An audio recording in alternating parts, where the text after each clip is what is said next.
To survive in this high-pressured, crazy world, most of us have to become highly adept at self-criticism. We learn how to tell ourselves off for our failures and for not working hard or smart enough.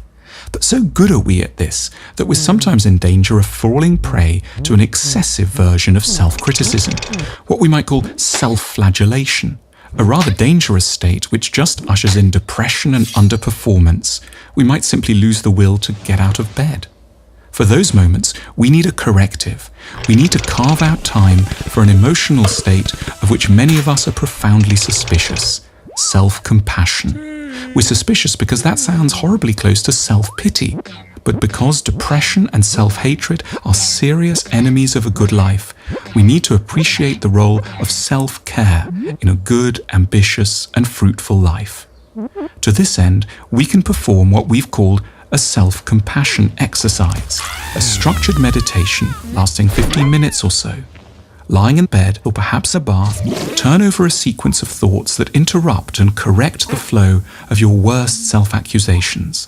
For a time, adopt an entirely kindly perspective on your setbacks. The self-compassion exercise goes like this.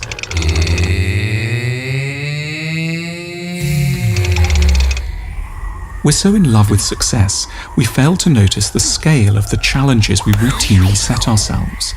There is nothing remotely normal about what we've tried to achieve. We've failed, but given the mountain we were trying to climb, the conclusion doesn't have to be that we're simply fools.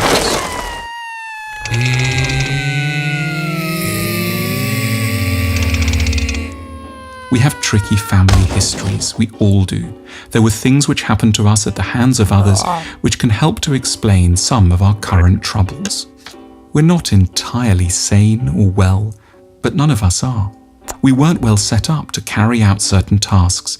It isn't wholly our fault in the here and now.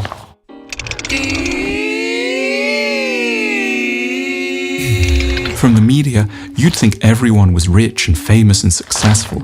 But in reality, undramatic, quiet failure is by a huge margin the statistical norm. We shouldn't tear ourselves apart for not managing to beat what were, in truth, awesome odds.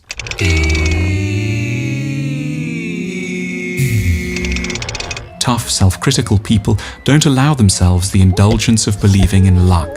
They take responsibility for everything. They think winners make their own luck. But they don't, for the most part. Luck is a genuine feature of existence. We're robbing ourselves of fair consolation by believing that we're entirely in control and therefore entirely to blame when we crash.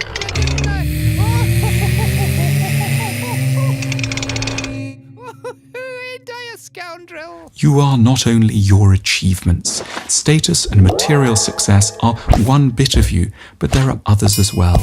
Those who loved you in childhood knew this and in their best moments helped you to feel it. Rehearse the internalized voices of all those who've been kind to you. Bathe in the memory of a love independent of achievement.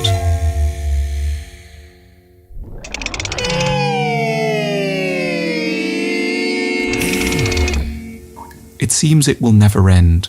That's not the truth. It's just how a crisis feels. You need to reduce expectations to zero for a time. Take each new hour as it comes. And, without being banal, what you need most of all is some rest.